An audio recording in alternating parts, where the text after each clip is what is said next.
Welcome to the Branding Room Only podcast, where we share career stories, strategies, and lessons learned on how industry leaders and influencers have built their personal brands. Now, let's get started with the show.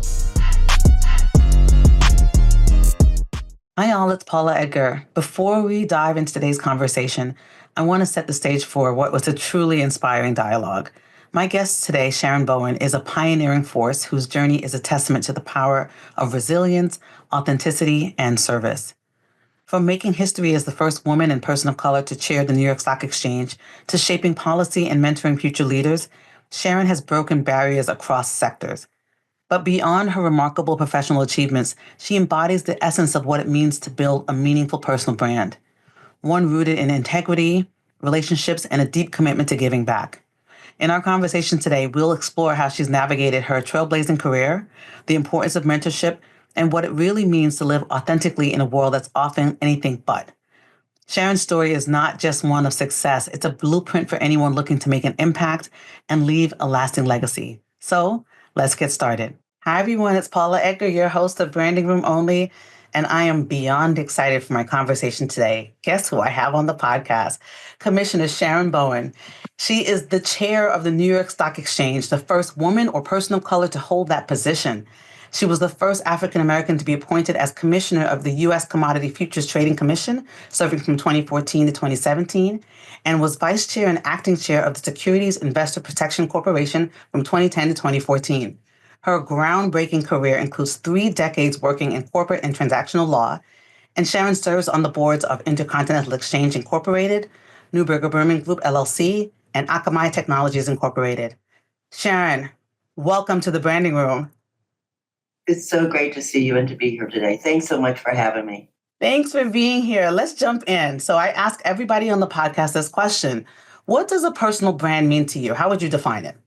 So I think it's a two-way street. I think it's how I perceive myself and how other people perceive me. And hopefully they are aligned. They may not be, but I'm hoping it's one of the same. I agree with you 100%. I call it the Destiny's Child conundrum. So if you say you're Beyonce, but you're one of the other 2 singers, then you gotta get to the middle point. Exactly. So thinking of that, how would you describe yourself in 3 words or short phrases? And I know this is a hard one. Yeah, words. I would say one would be role model would be one. Problem solver. And then I would say either connector / mentor / connecting people. I love or connecting ideas. Okay. Do you have a favorite quote or motto that you love? I have probably many, but the one that keeps me, obviously humble is, there, but for the grace of God go I. Mm-hmm. So a lot of people think, somehow I created my own destiny, my own path. Mm-hmm. Not the case. I did do this by myself. I love that you chose that because I have a connection to that quote that most people don't know. So quickly, the first A I ever received in school, period, was in 3rd grade. And I had to write about that quote. Oh. So, and did you get it right in 3rd grade? I did, and I got it, and I got an A. And it sticks out for me because it was the first time I was in Gifted and Talented. It was the first time I had to write something about something else that wasn't just my opinion. So I love the circularness of that. All right, good. You come full circle. That's good. Yes. So when folks are going to get full Commissioner Sharon Bowen, what song is playing in your head? What is that hype song when you're about to go on stage or about to run the gavel or something fancy? What's running in your head? What song? I have a few. I would say the one that's probably the easiest one is I'm Every Woman. Mm-hmm. Because I'm every woman. I love that. It's a song, and that's a good one. Do you prefer Shaka's version or Whitney's version? Oh, that's full. Now, you're not supposed to do that to me. Oh, wow. We'll include both. Okay, yeah, that's the right answer. Yes. There you go. Okay. So what I found on my podcast is that when I ask people about just what they do, I get some context, but not enough. So I love to ask people about where they grew up and how it shaped them. So that is my question to you. Where did you grow up and how did that shape you? I grew up in Chesapeake, Virginia, the youngest of five kids. Grew up in a all-black neighborhood, segregated neighborhood at the time when our parents were fighting for civil rights. So it was a real important period in my life for sure. I had attended an all-black elementary school in the first year of junior high school, and so after Brown versus Board of Education, I was one of the ones who got bused to high school. Mhm. And do you think that experience of being one of the first and sort of living alongside real change in this country, how do you think that that maybe shaped you and what you decided to do with your life? Yeah. So one of the reasons I always kind of stress the fact that I went to an all-black school, and it's the same one where my brothers and sisters went and the teachers went, and there was just a real sense of community and self-worth. And so I think I developed a sense of confidence at a really, really early age. Obviously, watching the resilience of, my family and my neighbors go through the fight. Yeah, I really valued, what they did and the importance of education, Mhm. especially that was totally drilled, into all of us was that education is key. And, just the sort of the motto of just my family's like, be the best you can be at, whatever. Mhm. I'm finding a connecting piece that I'm definitely going to put into the show notes, which is the folks who I have interviewed from the DMV area have said similar things. So Robert Gray, Lori, Hmm. like Lori from Yep. CCWC, they all say the same thing about the community piece and how being in a place where they're amongst people who were like them was an important shaping of who they were and how they entered the world. And I love that as a connecting factor. Yeah, yeah. I think it's true. No, it really, really is. All right. So I'm going to give you a really hard assignment, which is this. Okay. Tell me some of the highlights of your career path. So from being in Chesapeake, Virginia until what we see in front of us now. Tell me about some of that path. So I would say, when I finished high school and decided to go to the University of Virginia, and then that was a time when I was in the fourth entering class of women, and there were very few Black students at UVA at the time. So you could like count us on a couple of hands. But one besides meeting my husband there, which was a highlight, that I would be highlight number one. The other about college was I took a course in economics, and we were required to read the Wall Street Journal every day. And that was my introduction to Wall Street. I had no idea what Wall Street was, what people did there. And, so I wound up, majoring in economics, even though initially I thought I was going to be an English major because I like to read and I like to write. But that sparked my interest in business. And so when I finished college, I did what, any sane person would do. I decided to apply to business school and law school, because at that time you had to take the LSATs and take the GMATs. Mhm. You had to apply separately to each school and be accepted at each school. And I was really fortunate to get full scholarships, both the law school and the business schools at three universities. Wow. And so I picked Northwestern as the place, even though I'd never had been to Chicago.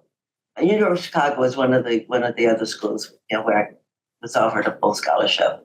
But that was a great experience, sort of being in a different part of the world. I'd never left Virginia before. I wound up having great internships.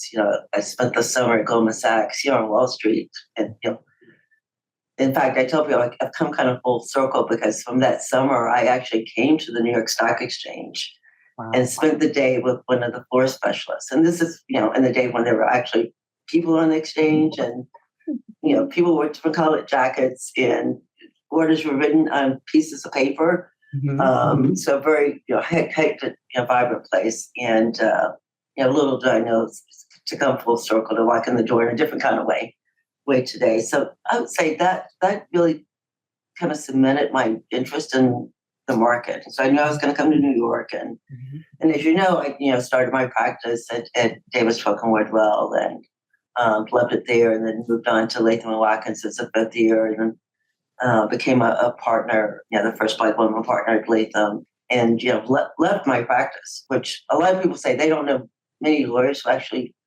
worked in law firms who enjoyed it, but I loved my partners, I loved my clients. I was fortunate to have a vibrant practice as well. But like most markets, I was there for the dot-com bust, and I was there during the financial crisis. And so when President Obama was elected the first time, one of my mentees, who had been a Latham associate, but then went on to become a partner in another law firm, but then stepped down to work on the transition team for President Obama, she called up to say, like, would you like to be involved with the administration? I said, wow. I said, like, move to DC? She goes, yeah. I said, no, I'm good. I love my practice. I love New York. No, I'm good. I love my firm. I'm not going anywhere. And then a few weeks later, she called back up to say, would you be interested in being vice chair of the Securities Investor Protection Corporation? You don't have to move to Washington. You don't have to leave your law firm. And that's because CIPIC is not a government agency. It's actually created by Congress by statute. And so I was able to, stay at my law firm and be vice chair and then acting chair at CIPIC. And obviously, that was during the time of the financial crisis. Yeah. Which was CIPIC before then had been pretty sleepy for 30 years or so. It was formed back in the 70s. But of course, when I was there, we had the biggest bankruptcies, from the Lehman Brothers and the Madoffs and the MF Globals. And so that was a really interesting time. So when President Obama won the second time, and they asked, we really would like you to come to DC. Would you be willing to be a commissioner of the Commodity Futures Trading Commission? I actually knew what that was, having spent time at CIPIC, and knew the importance was the very beginning of implementing Dodd-Frank and implementing the rules to make sure that our marketplaces were transparent and fair. So those were sort of the big moments that kind of. And then I retired. And then when I left the CFTC, well, actually, no, I retired before I went to CIPIC because I had to leave my law firm to be able to take the government position. And I've been blessed to be on board since then. So a couple of things come out for me from what you just said. And one of them is the importance of relationships. The podcast is my love offering to the world and thinking about the importance of branding and how you show up and how people perceive you. And folks don't just call anybody to say, hey, do you want to be a part of XYZ, unless you have built relationships and a brand where people know that you're reliable, you do good work, and that, as my parents would say, that you're not going to embarrass them. So, so when you think about that, those highlights that you just mentioned, is there anything that jumps out for you around the relationships, including that person who was your mentee, that helped to foster it, that helped to make all those different transitions happen? Anything jump out for you? So I think that, one of the common themes, and you know that because we've been involved in some nonprofits in the past, is, the concept of giving back and public service, has always been important to me, and, sort of like from day one. And so I would say that's sort of part of the full circle moment as well. Yeah. We talked about me being a connector, so that means I know a lot of people. And, I will often tell people it's, people pay attention. I mean, when you walk in the door, they notice. And, obviously at the beginnings of my career, I was often the youngest person in the room, the only woman in the room, the only person of color in the room. And, because of that, I wouldn't say that was extra pressure, but I knew people were watching. And so I think that's really important for people to keep in mind in terms of, like, when you build your brand, you're building it, and it sticks with you for better or worse. So hopefully it's for better and not worse. I mean, that's a perfect transition to my next question, which is this. How do you think your personal brand helped you to navigate this? We sort of read some of the highlights, you spoke to some of the highlights, but being a trailblazer and specifically getting to the place of becoming the first person of color, male or female, to chair the New York Stock Exchange. So I think people always saw me as, someone who was a problem solver, which I mentioned that's part of my my brand. And, whenever I saw something that wasn't working right, I had a natural inclination of whether to work to help fix it, whether we're talking about the Palace program or whether, Latham as a woman partner, when the young women said to us, we don't know how to develop business. Like, no one taught us that. And so I helped to create our, Women Enriching Business to help women get that skill set. So I kind of knew him for being a problem solver in that sense. And I think the other is, I'm a good listener. I mean, I don't, I'm empathetic. I'm a really good listener. And I think that's, another kind of part of my, skill set, if you will, that did allow me to kind of make all those things are really important, to kind of be where I am today as well. 100%. I think that listening is so key to hear how you can add value, to hear what people's priority. Like there's so much that you gather from being a listener. And when I was an undergrad, I studied anthropology, and it's the first thing that we had to learn is in order to know about culture, you have to hear. You have to hear what's being said. You have to hear what's not being said. You have to see and view. Yes. And so I connected that very quickly to becoming and being a lawyer, because that's also something that's a skill set that is important in that space too. And it really was also, Paula, when I was at Civic, one of the things that we did was we had an open forum, where we invited people who had lost their jobs and lost their savings, the people who've been affected by the financial crisis, to come in to tell us their stories. Mm-hmm. And that was important for me.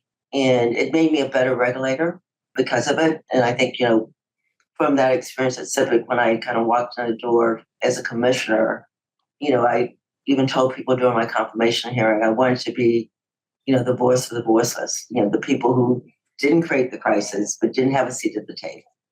And now that I had that seat at the table, I wanted to be their voice as well. And so that listening skill also, I think, strengthens your ability to lead and to make decisions. And I think the underlying line that was in there too is empathy, right? Is to be able to understand people's perspective and their experiences, is that je ne sais quoi in leadership that more people need to have, that I think drives what their actions are and how, that we can become less just, documents and paperwork and more about experiences and stories. Do you think that being referred to as a trailblazer and being a trailblazer, is it something that you even ever think about? Like, is it like, are you like, good morning, trailblazer, in the mirror? Do you think about the multiple first, or is it just a part of your story? Yeah, I mean, it's part of my journey. Let's put it that way. And there was a time, I mean, even, in taking on this role as, chair of the stock exchange, the chair of the parent company who asked me to take this role, he said, Sharon, people are going to make a big deal out of the fact that you're the first woman to be in this role and the first person of color. But, I just want you to know that you're the best chair of this exchange ever would have had. And I said, yeah, that I know. And I was somewhat reluctant to, kind of word the first. And then I thought, it's important to be visible and important for young kids who don't know anything about Wall Street. Like I didn't know anything about Wall Street, to know that they too could become the chair of the New York Stock Exchange. And, the mystery of what's behind the story. I get my greatest joy when we have students come in, or, we just hosted a summit for young women of color to learn about financial literacy and saving and investing. And, those moments allow me to kind of use my platform, number one, to be visible and inspirational, but also to kind of follow my passion, because that's also part of my passion. It's the financial markets and economic empowerment of women and girls and financial literacy. They kind of all, unfortunately, I could use all the fun things that I really enjoy. I love that they all connect, right? And obviously you are the sort of core piece of it, and all of the interests and the roles that you have to speak to all of that. And I think that that's what makes leadership better, when it's a little more personal, when it's not just the doing of the stuff, but bringing who you are into it. And that's really where the importance of having diverse perspectives comes into a lot. Absolutely. A lot. Yeah. Absolutely. Yeah. We view the world differently when we walk out the door every day. I love it. So let's talk about the other piece. So there's the work you do, and then there's the work you do. You are on a lot of boards, and part of what your board service entails in terms of nonprofits are organizations like New York Lawyers for Public Interest and New York Economic Development Corporation. How do you think those roles in public service and your commitment and what you were talking about, how do those align with your brand, and why are they important to you? Yeah. I think it's the same sort of skill set. And I always tell people when, you know, nonprofit board service is really important and critical. And I tell people, you know, pick those carefully. It's got to be something you care about and be passionate about, and, treat it as if it's your most valuable client. Be prepared for board meetings, show up on time, be the person who volunteers. Those nonprofit boards have CEOs on it. In fact, one of my boards is because I sat on a board with someone who created a nonprofit. And so you never, again, so I tell you, people watch what you're doing in any event, but it's the same skill set. It's the same networking, the connection, the same problem solving, connecting the dots. I think those all the same skill sets. So it doesn't really, doesn't matter. Which is also why I tell people like nonprofit service and public service is a great thing. And I really encourage people to definitely do both. I really love that you made that point, because I do think that sometimes people sometimes deprioritize things that they're volunteering for versus being paid for. And, we need volunteerism to get some of the work to get done to help people who can't help themselves, like who need our support. And as somebody who is on 6 boards, I often will segment and say, I want to be on this board, but here's what you're going to get of me, because you can't get 100% of me because there's more folks. And that delineation says that's the commitment I'm going to make, and that's what I'm going to give to you. But the forethought is such an important piece, right? Not just doing it willy-nilly. And I bet you too, not you, Paula, I know you too think about what are you passionate about. Oh, yes. Oh, yes. Picking boards. You don't pick a board because of who sits on the board. You won't show up for the meeting. And the same thing for for-profit boards. I mean, for companies that didn't care about what they did or the integrity of the senior management team, I wouldn't join a board if those things didn't check the boxes for me too. Which is important because, your affiliations, you're aligning with your brand, right? So they get a benefit of you being associated with them, but you also are associated with, right? It's vice versa. And so it makes sense to be thoughtful about, I recommend people interview folks the same way they're interviewing you, like ask questions about the organization, find out about leaders, talk to people who used to be on the board. Those are important because you want to know. I don't think we should not do something because it's hard, but I do think you want to know where the hard stays and to make the decision. Absolutely. No, you're absolutely right. And again, I think some people will just say, like, I just want to be on a board. I don't care what it is. It's like, well, that's not really, you're not going to be a good board member if that's the way you kind of think about it. Right. Or not as impactful as if you had put, the same amount of thought and forethought into it as if it was going to be something that you'd be paid for. So I was telling my son, who is 12 years old, that I was going to be interviewing you today. He likes to ask questions about who. And so I was telling him a little bit about what you did. And he said, you mean like that movie that you like? And I was like, what movie? What are you talking about? He said Trading Places. And I laughed because that's the first time he had seen an example of a stock exchange. But I really love that he had made the connection, like he understood that. So I patted my husband on the back for making us watch that over again. I like that movie too. That's the whole thing about shorting them, the orange juice, Right, exactly. Yeah. So you've also been involved in other organizations. There's one called Vehicles, which help people in transition in various stages of their lives. Principal for a Day via an organization called Pencil, which connects business leaders with public schools. And then PALS, which is Practicing Attorneys for Law Students, which is how I met you, which provides mentoring and professional development for law students of color in the New York City area. Why were those organizations' missions important to you? Yeah. I think the one thread they all have is the education piece. And again, as I mentioned, that the importance of education was drilled in me at a really early age. And, I had a successful career because I was able to go to law school and business school on full scholarships. I would not have been able to afford to have gone to law school and business school. And so the concept of giving back was really important to me. Someone made that possible. Someone donated money to make it possible for me to be able to have the kind of education that I had.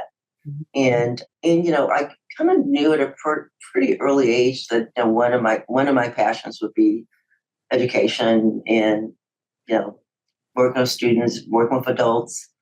Again, financial literacy. Those things I knew were passions of mine.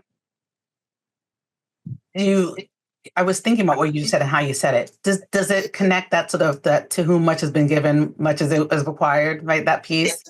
Yes, and that's another quote I could have given you as well, because it's true. Yeah. I mean, What a facilitator to be able to have a free ride to these institutions that then allowed you to have the education that you have and then to do the work that you do. I think that's powerful. I have spoken to a lot of students who, will tell me, I think we share this connection because I also love, the things that have a connection to education and particularly the pipelines. I was a student for a better chance when I went to boarding school. So all those things kind of have helped me as well. But I had a student say to me, oh, I don't have to care as much about this because I have a free ride. And I was like, no, no, no, no. You have to care more about it because you have a free ride. And that perspective, we definitely had to have a straight talk for straight understanding conversation to align. Yeah. I'm glad you aligned him in the right direction. Absolutely. Absolutely. So you mentioned at the beginning of our conversation that you met your husband when you were at school. Talk to me about personal relationships and how they affect your ability to do what you do and to manage and build your brand. I would not be where I am without personal relationships, and not just my spouse, but my siblings, my friends, my colleagues. Having that support system is like so important.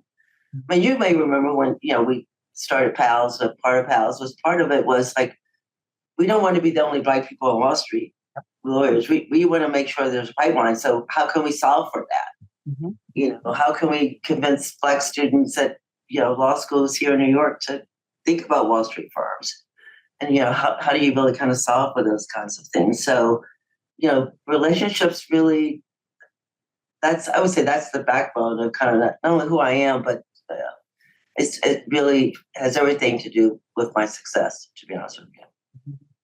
I asked that question because so often we see the shiny person right in front of us, and knowing that for most people, there is a troop of people who are behind them or aligned with them or sometimes in front of them that have facilitated their success, whatever that is in that space. And on the podcast, I often talk about my husband and say that like without him, it would be you wouldn't see all of this because he facilitates me being able to do that. But I'm also happy that you mentioned friends. That our friends groups are such an important line through all of our successes and our challenges, right? And that can be. There are cheerleaders when you want to quit, right? Yeah. So it's like like I've had it with this. You got to say no, girl. You put too much time. You got too many stripes down your back. Now is not the time to quit. It's true. Time to pull up your pantyhose and just go walk in the door. And keep doing it. Absolutely, because I think about, one of the things about blazing trails and breaking ceilings, which you have done, is that when you break a ceiling, there's shards of glass, and sometimes you get hit by them. Like it's not always an easy path, and oftentimes it's the network that you have that can help you to navigate those paths that are not. Absolutely, yeah. And they don't have to be people who are in your industry. My cheerleaders are not lawyers. I mean, some of them are in the movie industry and actresses and designers and doctors. I mean, they're in all kinds of musicians and all kinds of fields. So it doesn't, like cheerleading can come from any place. Oh, I agree with that 100%. My masseuse, she knows all the secrets and she is the best. It's like my hairdresser, right? She knows all. Exactly. The people, the folks who provide service also are a part of our success structure too. So thinking about the people who have been impactful for you and your career, and this is also an unfair question because I'm sure there's a lot of people, but are there some influential mentors or role models who you think about immediately when I ask the question who helped shape your journey? I would have to immediately go to my family. Family really strong, Black women. don't know how we made so much out of so little, to be honest with you. But the ability to make so much out of so little, and then for me as a kid, not even realizing that we were poor, even though we were. I didn't know it, and just being surrounded, kind of with love and that kind of resiliency. They clearly had obstacles, and they had to learn how to budget and manage money, obviously. So I would say, family first and foremost, really strong, Black women in my family for sure. And then, there were people I stood on a lot of shoulders. There were trailblazers ahead of me. And many of those people have been my mentors and who've helped guide me with some of the decisions I've made in terms of my career. Like, do I leave? Do I stay? Do I take this? Do I say no? They remind me, they said, Sharon, remember, you're not taking on any more boards. Remember, you told me no was a complete sentence.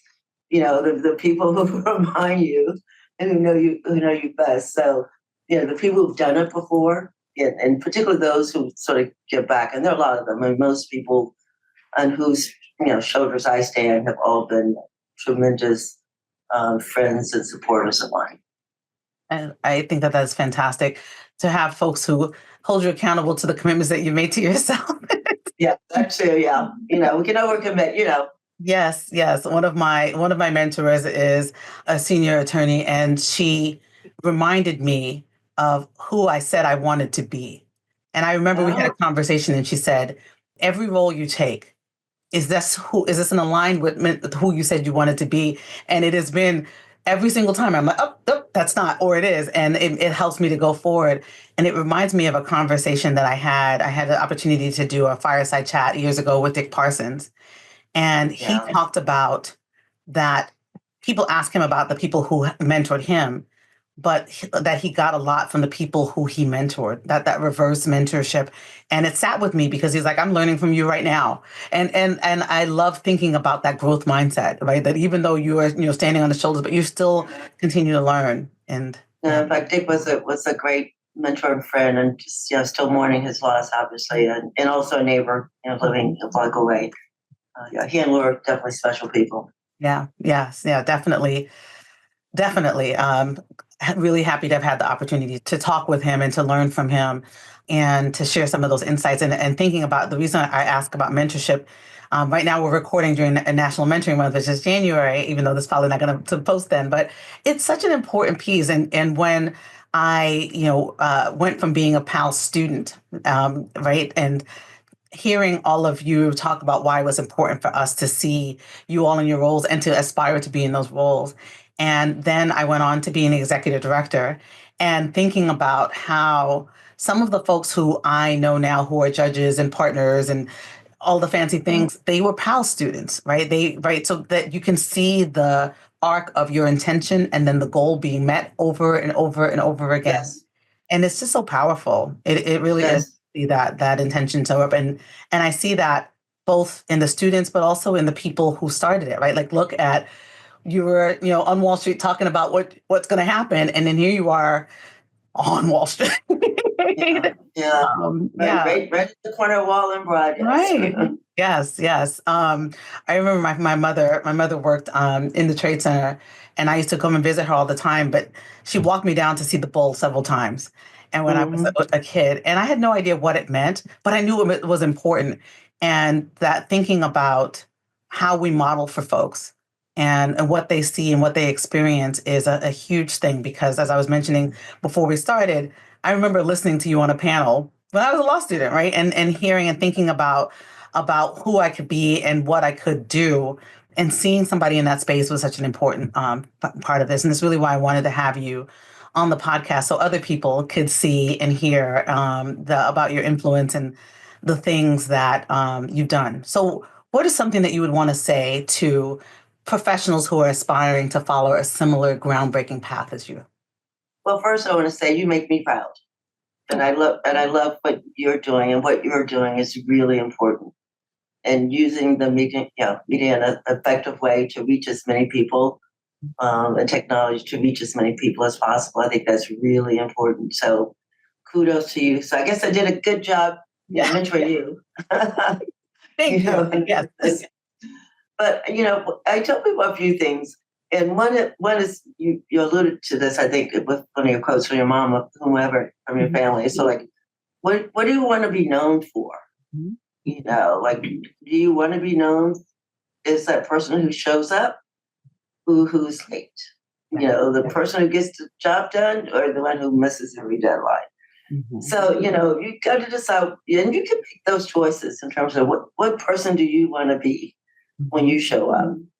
And then I tell people to try to find what your passion is and pursue it. I think it's really hard to excel in any industry unless you love what you're doing.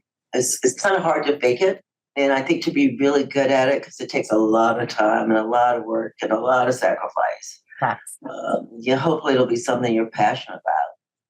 And then I remind people, because I get taught this by a young partner, a long time ago when I was really frustrated because I was like, well, gosh, I should know how to do this by now. And he reminded me, Sharon, it's called the practice of law for a reason. You're going to keep practicing at it. Oh. And it's okay. And it also reminds me, another thing I tell people is like, life is a marathon, so you don't have to go full tilt, and burn out the first couple of miles. You want to pace yourself. And there'll be moments in your life where you need to take that break and, being true to yourself. You can always get back on. And, like every marathon, there are going to be moments you're going to have bursts of energies, and there are going to be moments where you say, I can't go the next mile. Or, you'll face an obstacle only to find, oh, that's the easier path to take. And so, but just being patient and knowing that, life is a marathon, and it's okay to be good to yourself. It's okay to be good to yourself. Double click on that. Yeah.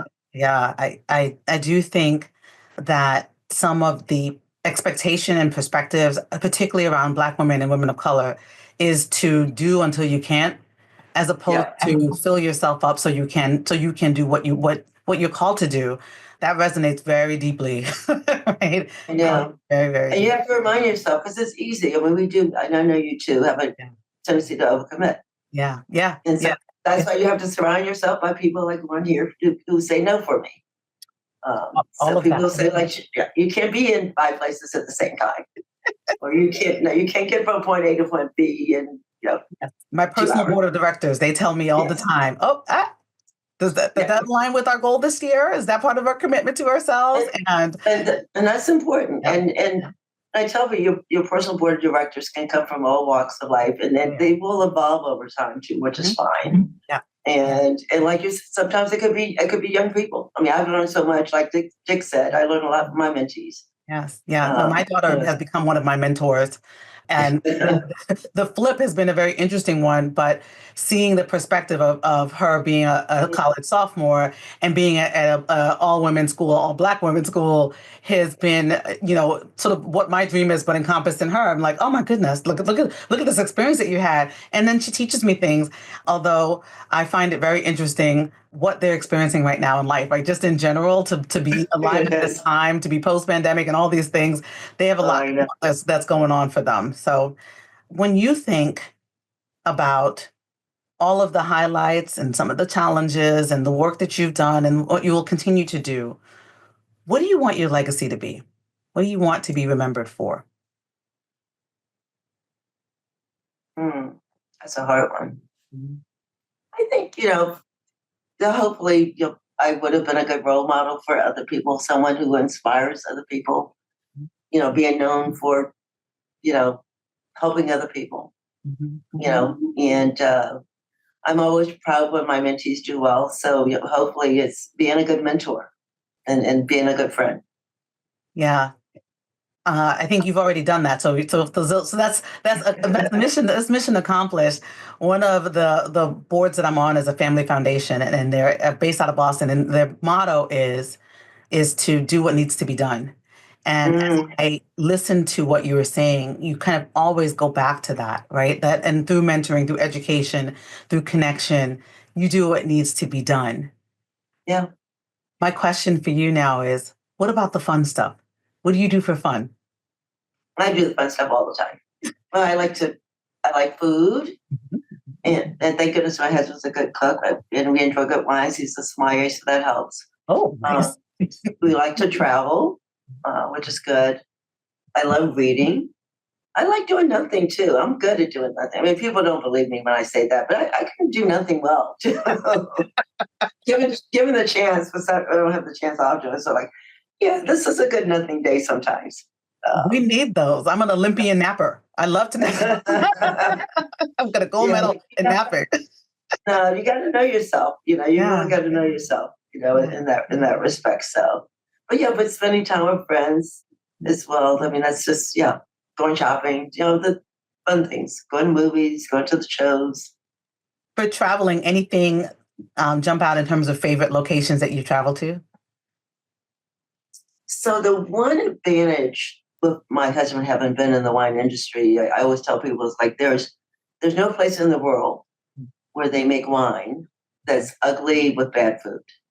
So at least once a year, one of our vacations is centered around a wine region. And that's true. I mean, whether we're talking, from Argentina to Spain to Italy to France to, Wangala, no matter where you pick, it goes with great food and get great wine. So I have lots of favorite places that are usually defined by the beauty of the place and what I ate and what I drank at the time. Again, my other passions. I'm smiling really, really hard right now because my husband and I have the same connection. So for our anniversary every year, we do something connected to wine or liquor in some way. And so we love Long Island vineyards. But this past year, we went to Louisville, Kentucky for a bourbon tour. And it was just it was so much fun and beautiful. And so I love that we have that connection. And it's true. There's always something to drink and something to eat and some beautiful people to meet. And those things kind of bring you together with other people too. I love that that's your fun thing. That's awesome. Yeah. Definitely a lot of fun.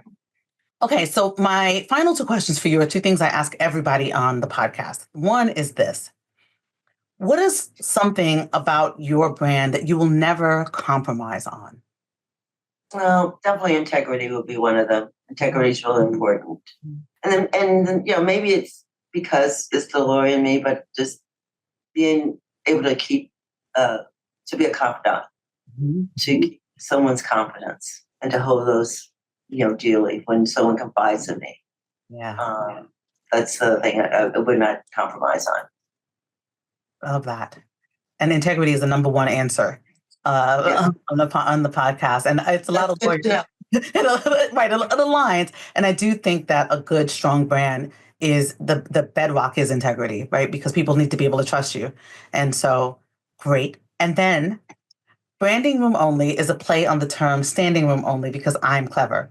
So my question for you, thank you. My question for you is this. What is your magic? What is something that would drive people to be in a room with just standing room only to experience about you? You have to tell me. I don't know. I mean, I can answer the question for you. I think it's your authenticity. I think that I can trust that you're going to be who you are. And that's true. Yeah. I think that's a good. I take that answer. I'm gonna put it in my book. I think that's right. I am authentic, and I'm the same person. Like I'm the same person that you met 25 years ago, and I'm the same person to the cleaning lady or to the CEO. I'm the same person. I don't show up differently for different people. Yeah, and I think that is what resonates for you as a leader and a person. Is there anything that is on your heart that you want to leave with my audience before we close? I just want to give people hope because, we've got some really uncertain times, ahead of us. And I kind of felt people's, disappointments and despair and all that. Yeah. The pushback on, diversity and inclusion, some Supreme Court decisions, elections, wars, and that's called life. That's called living life. But I just want to make sure, always have hope. Always have hope. That is a wonderful way for us to end our conversation in the hope of resilience and all the things that we can still do while we are still here. Sharon, thank you so much for spending some time with me and my audience. And I really appreciate you telling us your story and talking about being a connector and all the things that you have learned and your passion for service. I appreciate it. And I know that so many people are going to take from this. So thank you for being in the branding room. And everybody, send this to everybody you know, because you know they need to hear it. All Thank right. you so much, Paula. It was fun talking to you. Absolutely. All right. Wow. As we close today's conversation, I find myself deeply reflecting on the powerful wisdom Sharon Bowen shared. Her journey is not only about breaking barriers, but about staying true to herself, building relationships that matter, and always giving back. Sharon reminds us that our personal brand is not just what we do, but who we are, how we show up for others, how we stay grounded in integrity, and how we use our platforms to lift others along the way. Her story is a testament to the importance of authenticity in leadership and the strength found in vulnerability. I hope you leave this conversation feeling inspired to cultivate your own personal brand with purpose and passion. In a world that often asks us to compromise, Sharon's example shows us that staying true to our values and remaining connected to what truly matters is what creates a lasting impact. Thank you for joining us. And as you move forward, remember your legacy is built one authentic step at a time, and stand by your brand. See you next time. Bye, everybody.